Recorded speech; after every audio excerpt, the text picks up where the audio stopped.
Bonsoir à toutes et à tous, soyez les bienvenus sur Monaco Info. Voici les titres de l'actualité de ce samedi 18 avril. Au Sénégal, le déplacement de la ministre des Relations extérieures et de la coopération s'achève. Après un reportage, Isabelle Béraud-Amadei sera notre invitée pour faire le point sur le soutien monégasque dans le pays, notamment en matière d'entrepreneuriat féminin. En basket, Monaco termine la saison régulière d'Euroleague de la meilleure des manières. Hier soir, la Rocket Team a dominé le match face à l'Hapoel Tel Aviv. Résumé à suivre.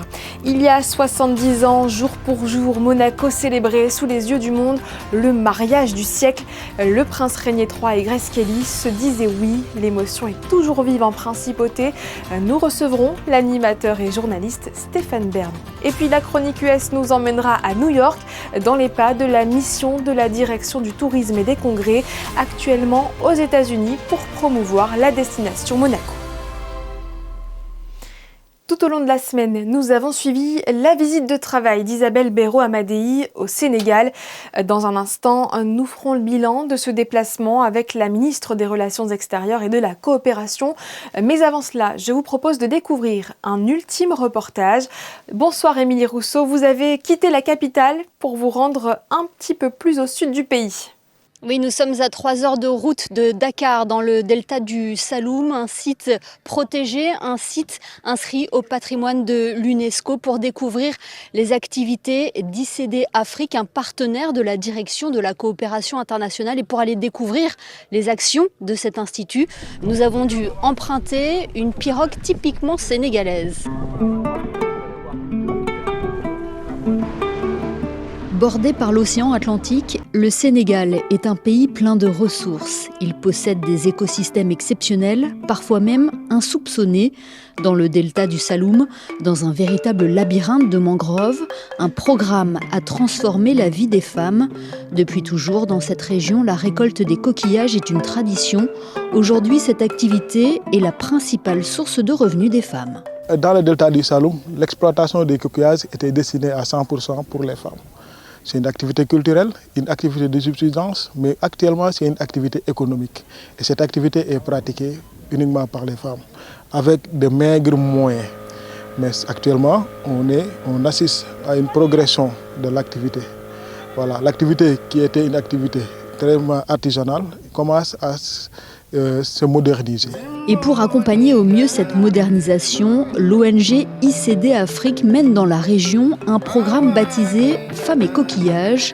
Il bénéficie de l'aide de la coopération monégasque depuis 2017 et a déjà soutenu directement 2000 femmes.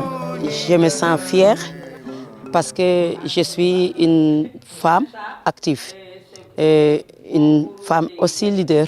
Et aussi, je suis fière parce que j'ai un partenaire comme ICD Afrique qui accompagne les femmes du GIE et en partenariat aussi avec la Monaco. Chaque jour, ces femmes attendent la marée basse pour partir en mer et procéder à la cueillette des coquillages. Elles ont été formées aux méthodes de production, de récolte, de culture et de transformation, tout en étant respectueuses de l'environnement. Aujourd'hui, une nouvelle dynamique est en marche avec de l'aquaculture et du maraîchage. Une crèche a aussi vu le jour en plein cœur du village de l'île de Falia. Il nous aide, il change nos vies. Oui. Fait des formations encore, des transformations, tout ça. Ça a un impact positif, n'est-ce pas, par rapport à la population. Parce que non seulement il aide les enfants à venir à l'école, à aimer l'école, mais également ICD Afrique crée des conditions qui permettent à l'enfant, n'est-ce pas, à s'épanouir au niveau, n'est-ce pas, de l'école. Ce programme est une véritable opportunité économique pour ces femmes devenues gardiennes de cet écosystème. Dans ces zones rurales du Sénégal, l'entrepreneuriat féminin s'est imposé comme un moteur de développement durable.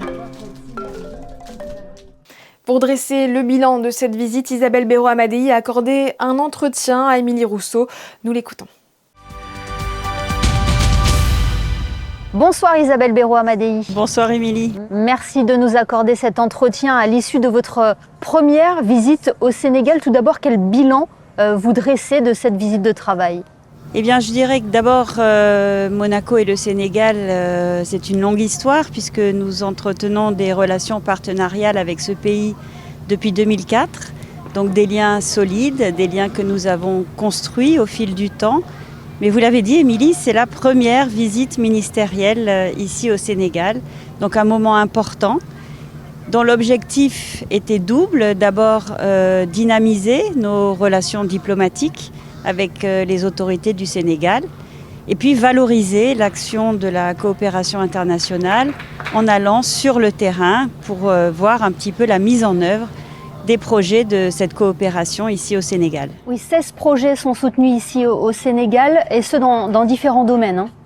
Oui, nous soutenons effectivement 16 projets dans les 4 domaines d'intervention de la DCI que sont la sécurité alimentaire et nutritionnelle, la santé, la protection de l'enfance et la formation et l'entrepreneuriat avec une thématique transversale, les femmes et les enfants vulnérables. Cette visite aura été marquée par la signature d'un accord cadre de coopération. Cela réaffirme l'engagement de Monaco auprès du Sénégal ? Tout à fait, c'était un objectif que nous poursuivions en venant ici au Sénégal, cette signature d'un accord cadre qui formalise, qui institutionnalise, je dirais, nos relations avec ce pays. Même si nous avions déjà un accord sectoriel de santé qui avait été signé en 2023, mais là, un accord cadre de coopération, je dirais, c'est vraiment l'aboutissement de ce travail que nous avons avec les autorités du Sénégal. Vous l'avez dit, c'était une visite de terrain à la rencontre des partenaires locaux qui s'engagent auprès d'acteurs locaux. Ça aussi, c'est important. C'est très important, je dirais même c'est essentiel, c'est le cœur, c'est l'ADN de la direction de la coopération. Localiser l'aide auprès d'acteurs locaux, nous souhaitons le faire à proportion de 40%. Et c'est ce que nous avons fait, c'est ce que nous avons constaté surtout, par cette visite de terrain ici à Dakar, au plus près de nos partenaires, mais aussi de nos bénéficiaires. Mais pas seulement à Dakar, nous sommes allés aussi jusqu'à Palmarin, où nous avons aussi des projets de terrain, Palmarin par exemple, en faveur de l'entrepreneuriat des femmes.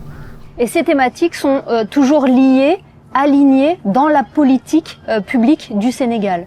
Oui, ça fait partie de notre priorité d'action dans tous nos pays partenaires, donc nos 12 pays partenaires. Nos actions s'alignent avec les besoins d'abord et les priorités des politiques publiques et des stratégies qui sont menées par le pays où nous intervenons. Je crois que c'est essentiel et c'est grâce à cela que nous assurons la réussite de nos projets. Lors de cette visite, vous n'étiez pas seule, Isabelle Béraud-Hamadi, vous étiez accompagnée d'une délégation de la direction de la coopération internationale qui est basée à Monaco, mais vous avez aussi des représentants ici au Sénégal. Hein. Effectivement, j'ai été accompagnée par une belle délégation. En premier lieu, le consul de Monaco au Sénégal, Maître Guédel Ndiaye, qui assure un petit peu l'interface entre la principauté, les autorités et nos partenaires. Notre coordinateur pays, Abdoulaye Gueye, qui lui aussi joue un rôle essentiel et qui a beaucoup œuvré dans l'organisation de ce déplacement. Bastien Niquez et Gilles Collard, qui sont donc les collaborateurs de la DCI au siège à Monaco. Et puis vous, Émilie, avec Sylvain, qui nous avaient accompagnés durant tout ce séjour et qui ont permis aussi de montrer quelles ont été nos actions ici durant toute la semaine. Et les téléspectateurs ont pu voir via nos reportages justement cette visite de terrain et surtout l'humain qui régnait dans toute cette rencontre. Qu'est-ce qui vous aura marqué le plus lors de cette visite ? Eh bien, j'ai appris un mot ici en venant au Sénégal, c'est la teranga. Le Sénégal est la terre de la teranga. Qu'est-ce que ça veut dire ? C'est l'hospitalité. C'est vrai que nous avons tous été touchés par la chaleur de l'accueil qui nous a été réservé par les autorités, mais aussi par toutes les personnes que nous avons rencontrées. Une gentillesse, une bienveillance, et puis en même temps une dynamique, un sens de l'humour incroyable. Voilà, je crois que c'est aussi cela que je garderai à mon retour à Monaco, la gentillesse de toutes les personnes que nous avons rencontrées. Eh bien, merci beaucoup Isabelle Béraud-Amadei de nous avoir accordé cet entretien à l'issue de cette visite au Sénégal. Merci à vous. Merci beaucoup Émilie, bonne soirée. Un mot de basket, la Roca Team recevait hier l'Hapoel Tel Aviv pour la 38e et dernière journée d'Euroleague. Les Monégasques se sont imposés 105-85, un match dominé de bout en bout par les Rouges et Blancs qui leur permet de terminer 8e de la saison régulière. Résumé signé Gaëtan Lebrun et Arnaud Humbert.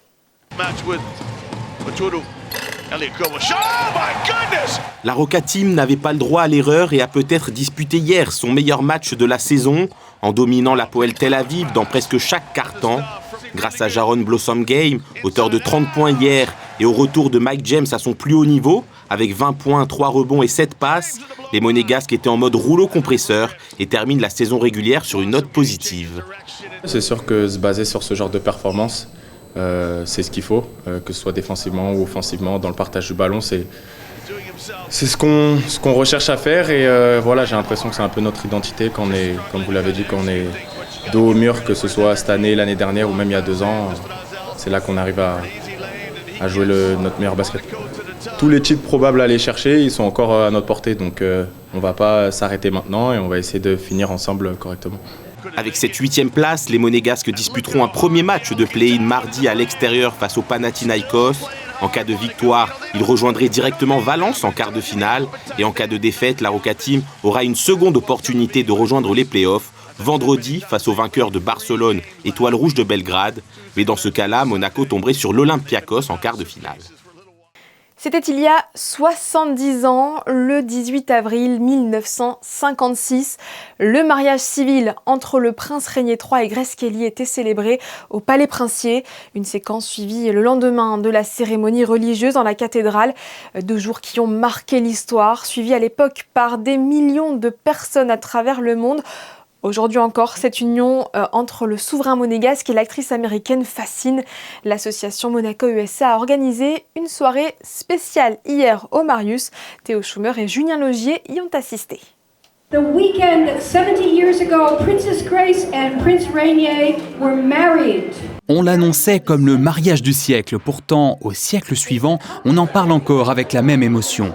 L'union du couple Régnier III-Grace Kelly continue à marquer les esprits 70 ans après. Pour l'association Monaco-USA, il était donc naturel d'organiser une soirée d'anniversaire. C'était ce mariage qui vraiment profondément transformé Monaco dans tous les aspects de notre vie quotidienne. L'économie, la culture, la vue globale. Et pour ça, vraiment, on veut célébrer le mariage du siècle, mais aussi le mariage, mais aussi le couple du siècle. Princess Grace, Prince Régnier, bon anniversaire, happy anniversary. Cette soirée est également l'occasion de promouvoir la sortie d'un hors-série collector édité en français et en anglais par le groupe Nice Matin. 116 pages de photos et documents exceptionnels, tout droit sortis des archives privées de la Principauté et sur lesquels se sont essentiellement concentrés les journalistes de Monaco Matin et Nice Matin. On s'est souvenu que cet événement a été très marquant pour la Principauté, que ça a été le début de tous les projecteurs qui se sont braqués sur Monaco et un nouveau départ pour ce territoire. Pour marquer l'événement, on a donc choisi de mobiliser la rédaction et de produire ce supplément de 110 pages, un beau produit, vous avez vu, avec un beau papier. C'est pas le format habituel du journal papier. L'idée, c'était d'aller au-delà de tout ce qu'on avait pu lire, entendre, les rumeurs, les anecdotes, d'aller vraiment dans les archives. Et le Palais Princier a ouvert les archives officielles pour raconter l'histoire du mariage princier, ce moment fort, mais aussi tout l'impact que ça a eu sur la Principauté. Les 18 et 19 avril 1956, le mariage du prince Régnier avec la princesse Grace scellait l'union de 2 âmes sœurs, mais aussi de 2 peuples, Monaco et les États-Unis. Un lien qui, preuve en est ce soir, demeure encore et toujours très solide.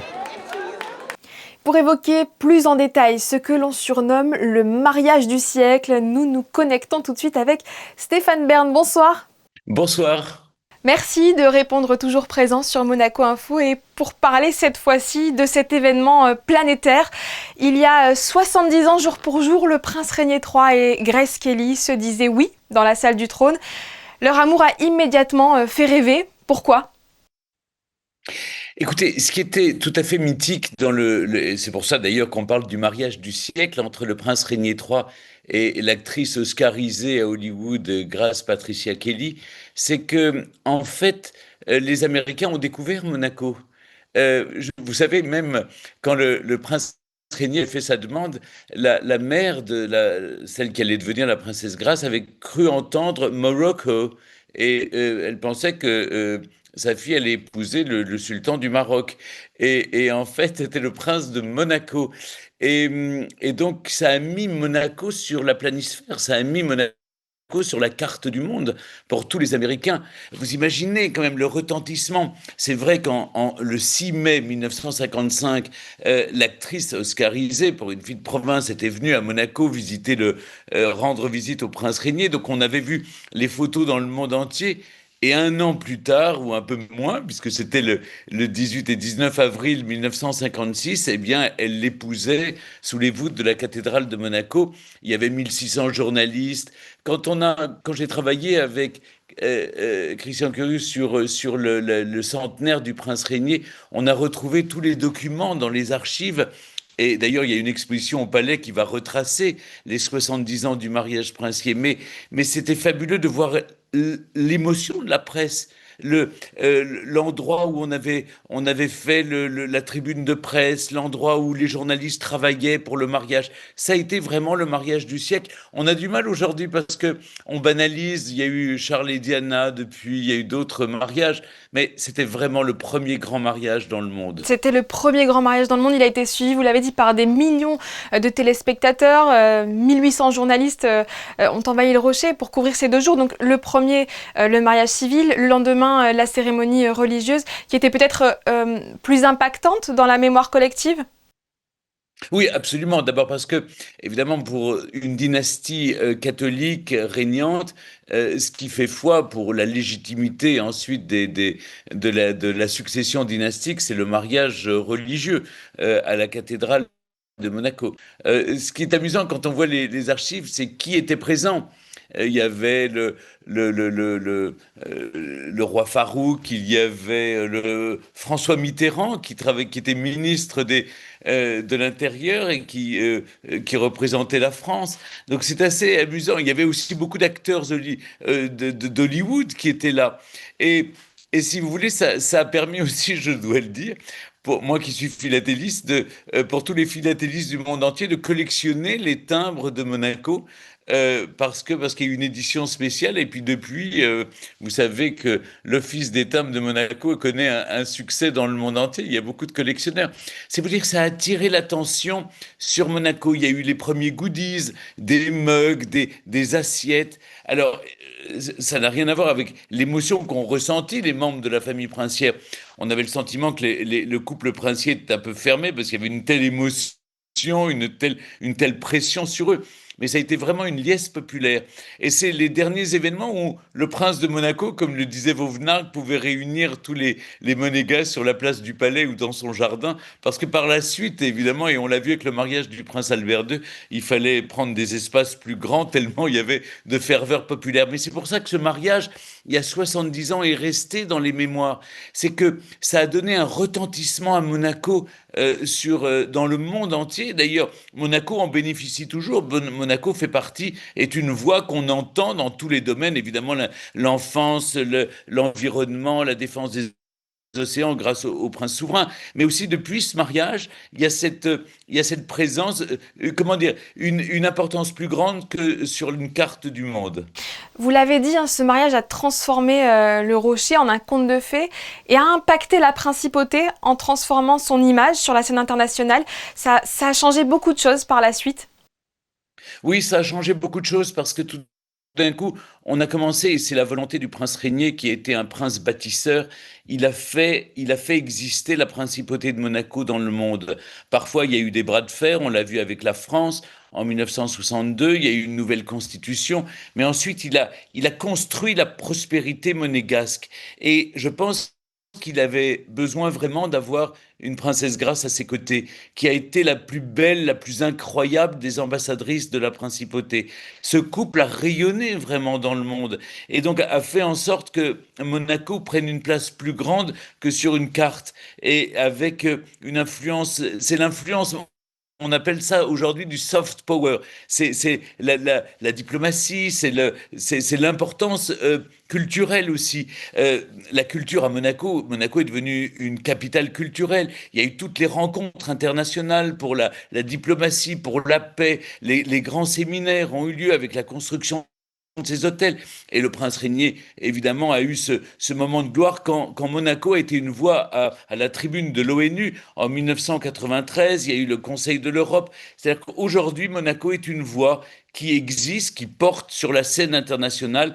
Et tout cela est né, je crois, il y a 70 ans, avec le mariage du prince régnier et de Grace Patricia Kelly. Voilà, une date qu'on n'oubliera pas. Merci beaucoup Stéphane Bern d'avoir répondu à nos questions, de nous avoir permis aussi de replonger dans cette histoire merveilleuse de la principauté. Merci beaucoup. Merci beaucoup. Tout autre chose à présent, l'AS Monaco FC se prépare à la réception de l'AJOCR demain. Un match comptant pour la 30e journée de Ligue 1. Les Monégasques veulent rebondir après leur défaite face au Paris FC. En conférence de presse, le coach Sébastien Pocognoli et le latéral Jordan Tézé sont revenus sur les ambitions du club pour cette fin de saison. Concrètement, on a encore 5 matchs. On sait qu'on démarre avec un déficit de points. Donc forcément, si tu perds des matchs sur la fin de saison, il faut tout simplement recommencer à faire une série et puis attendre les autres résultats. Tout ce qu'on peut faire, nous, c'est se focaliser sur cette série, faire du mieux qu'on peut, comme on l'a fait sur cette longue série avant. Alors, que cette série stop, ça arrive dans tous les clubs qui font ce genre de série. Mais forcément, quand elle stop, on peut apprendre beaucoup de choses. Et c'est ce que j'ai dit aux joueurs, c'est qu'on avait prévenu que cela pouvait arriver, mais ça s'est passé. Donc pour répondre à la première question, j'ai eu mes réponses. Maintenant, c'est de comment on va utiliser cette défaite et essayer de s'en servir pour bien terminer cette fin d'année. Et toujours améliorer ce qu'on peut améliorer aussi sur l'aspect mental.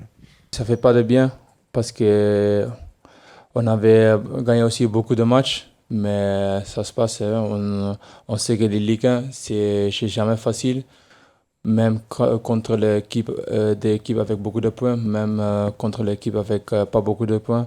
Donc oui, maintenant on doit juste réagir. Et maintenant, on doit gagner le prochain match, ça c'est la meilleure réponse. Et le coup d'envoi sera donné à 15h. Une victoire serait synonyme de joli cadeau pour l'AS Monaco FC qui fête demain les 50 ans de son académie. Elle a formé de nombreuses légendes en un demi-siècle d'existence et certaines d'entre elles seront présentes ce dimanche. Je vous invite à voir ou revoir sur notre chaîne YouTube l'interview de Sébastien Muet, le directeur du centre de formation, dans le journal d'hier. Je vous le disais en titre, cette semaine, la mission de la direction du tourisme et des congrès a parcouru le Texas puis New York pour faire découvrir tous les atouts de la destination Monaco. Nous vous dévoilions hier la nouvelle campagne Visite Monaco, diffusée sur les écrans géants de Times Square. Pour en arriver là, c'est tout un travail de promotion qui s'est opéré auprès des acteurs du tourisme aux États-Unis, qu'a suivi notre correspondant permanent, Bastien Bory. À force de pouvoir tout organiser sur des plateformes en ligne, c'est finalement le contact humain qui fait la valeur d'une destination. Et aux États-Unis, les conseillers en voyage pèsent encore pour 1/3 des réservations effectuées par les touristes américains. C'est donc à ces acteurs clés que se sont adressés les directeurs et représentants d'établissements monégasques tout au long de leur mission, d'abord au Texas, puis ici à New York. La clientèle américaine est assez exigeante dans leurs souhaits, ils savent vraiment ce qu'ils veulent, donc c'est à nous d'anticiper et c'est le travail qu'on fait avec les équipes, c'est l'anticipation de leur arrivée, mais être aussi très bon dans la communication, être très direct avec eux et apporter toutes les solutions qu'ils peuvent avoir besoin, mais c'est une clientèle qui est très généreuse aussi. En contrepartie, on crée des vraies relations avec notre clientèle américaine et c'est le retour qu'on a de nos équipes au départ des clients. On a une responsabilité de devoir en tant qu'hôtelier, en tant que, pour certains de nos collaborateurs monégasques, de pouvoir être à la hauteur de ces attentes-là, parce que aujourd'hui on a des compétiteurs extrêmement forts qui ont des capacités de pouvoir faire vivre des choses exceptionnelles dans des endroits du monde tout aussi incroyables. Mais ce que les gens ne pourront jamais avoir et dont nous disposons aujourd'hui, c'est l'histoire, tout simplement. Et les gens ont très envie de revivre, et ils l'expriment, et ils l'ont exprimé à travers les multiples rencontres qu'on a pu faire, de vouloir vivre peut-être un moment de cette histoire. Et c'est pourquoi, au quotidien, on essaye d'entretenir ce patrimoine. Compte tenu de l'ampleur du marché américain, les destinations internationales s'appuient sur un calendrier régulier d'opérations de promotion. La direction du tourisme et des congrès se rend ainsi chaque année aux États-Unis. L'idée, c'est vraiment de créer les conditions d'échange les plus favorables, en veillant bien sûr à répondre à la fois aux besoins de nos partenaires en premier lieu. Et aux États-Unis, c'est un marché qui est plutôt orienté sur des catégories d'hôtels 4 et 5 étoiles. Mais nous avons aussi un partenaire 3 étoiles qui est avec nous cette année, l'hôtel Columbus. Et aussi, bien évidemment, répondre aux besoins des professionnels du tourisme qui ont besoin d'avoir la connaissance de la destination, connaître les nouveautés, connaître les spécificités, les aspects uniques de cette destination pour convaincre à leur tour les clients que c'est là qu'ils doivent aller pour leur prochain voyage. Et en 2025, la clientèle américaine représentait 12% de l'occupation hôtelière en principauté. Une part en hausse grâce aussi au soutien du consul général de Monaco à New York, Gildo Pastor, et au travail de l'agence DCI, autre relais des autorités monégasques aux États-Unis. Our role at DCI is to strategically position Monaco in the U.S., which is a very competitive landscape. We're helping shape the story and the right stories to tell to the right people. And so making sure that we are connecting with influencers, travel advisors, and media, and that we're getting them access to the right information at the right time so that travelers have all the information they need to know to be able to choose Monaco when they are flooded with tons of options on where to choose, where they're going to vacation and spend their money. Le modèle des conseillers en voyage américains repose par ailleurs sur des systèmes de commission négociés avec les hôtels de 8, 10, parfois 12% sur le prix total des réservations, d'où l'importance des rencontres directes pour maintenir ces accords actifs. A destination like Monaco has evolved tremendously over the years. If you want to ask me why, I can tell you one of the biggest reasons: airlift. Non-stop flights. Nice for years had such limited non-stop airlift, and then all of the seasonal airlift, became available between Delta and La Compagnie, and such great opportunities for travelers from the U.S. to reach the destination non-stop. I think that became more accessible. Once it became more accessible from a non-stop perspective, I think more people started visiting. And then not only that, also not just in the summer months. Porté par ces campagnes de promotion internationale, le secteur touristique représente 11% du PIB de Monaco et 18% de sa main-d'œuvre. Avant de clore ce journal, nous souhaitions rendre un hommage à Nathalie Baye. La famille de l'actrice a annoncé sa mort aujourd'hui à l'âge de 77 ans. Si elle a brillé dans le cinéma et à la télévision, c'est dans une école de danse professionnelle monégasque qu'a démarré la carrière artistique de l'artiste. Voilà, cette édition est maintenant terminée. Merci de l'avoir suivie. Dans un instant, la météo de Théo Schumer, précédée des plus belles images de la dernière édition du Festival international du cirque de Monte-Carlo. C'est en janvier, mais nous célébrons ce samedi la journée mondiale du cirque. Belle soirée sur Monaco Info et à demain, 18h30.